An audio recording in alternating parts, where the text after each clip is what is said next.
We got our hands on a 4 and a 6-cylinder Toyota GR Supra. That sounds like a pretty good engine comparison video to me.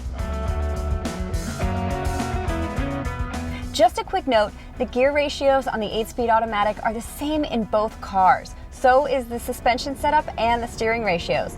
Only thing that's different in the 6-cylinder versus the 4-cylinder are the wheels and the brakes. So this should make for a pretty interesting comparison.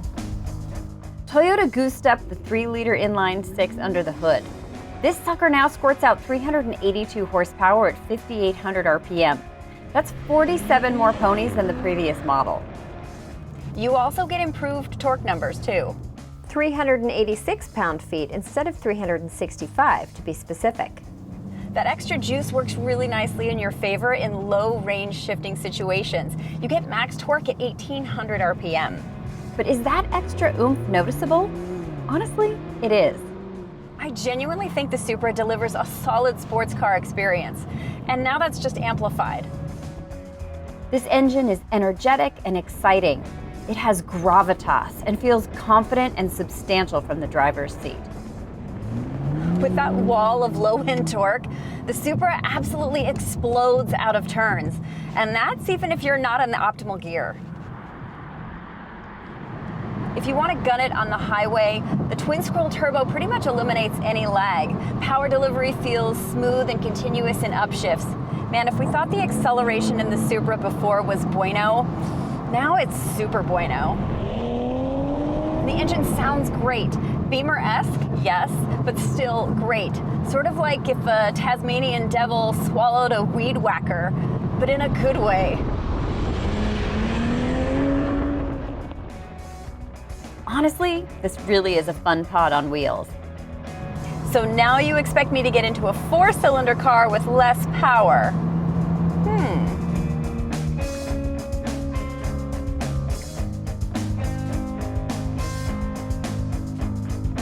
Don't judge too quickly. There are plenty of smaller engine iterations of cars that score just as many fun points. The 4-cylinder Jaguar F-Type and the Aston Martin DB11 V8 are two right off the top of our heads. The Supra's 2-liter 4-cylinder churns out 131 fewer horses than the 6. But you're also looking at an over 200-pound weight reduction in the 4-cylinder. Let's see how that translates. The first thing that you notice right out of the gate is the sound of the engine. No, you do not get that cacophonous chortle that you get in the 6-cylinder, nor do you hear that fantastic crackle when you're accelerating quickly. But what that does mean is that in this car, you can really crank up the Van Halen and you can listen to that. Or if you don't like Van Halen, you can subscribe to the Kelley Blue Book YouTube channel. No, those two things have absolutely nothing to do with each other, but you should do it anyway. I feel the turbo lag more here, yes. And no, it's not as quick. 0 to 60 times are projected by Toyota at 5 seconds for the 4-banger instead of the 6's 3.9 seconds. This thing definitely feels lighter on the road, where in the 6 you feel like you kind of lose the back end a little bit. If you hit a bump at speed in this, it almost feels like you could go 4 wheels off. Man, this thing is spry and cheeky. But truthfully, the balance of the car feels better here.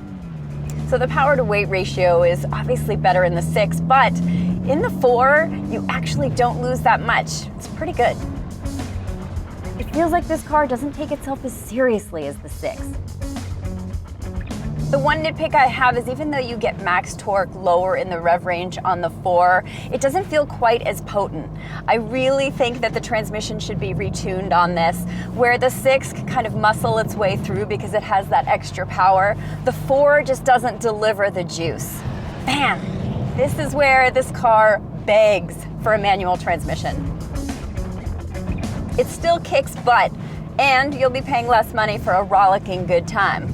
I really wish this had the upgraded Brembo brakes. I like those a lot better.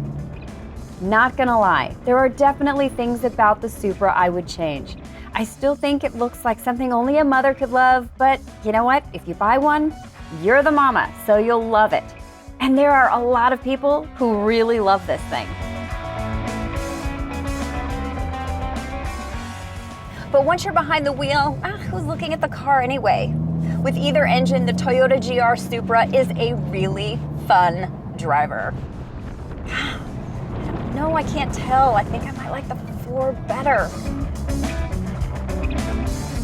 Guess I'll have to keep driving and find out.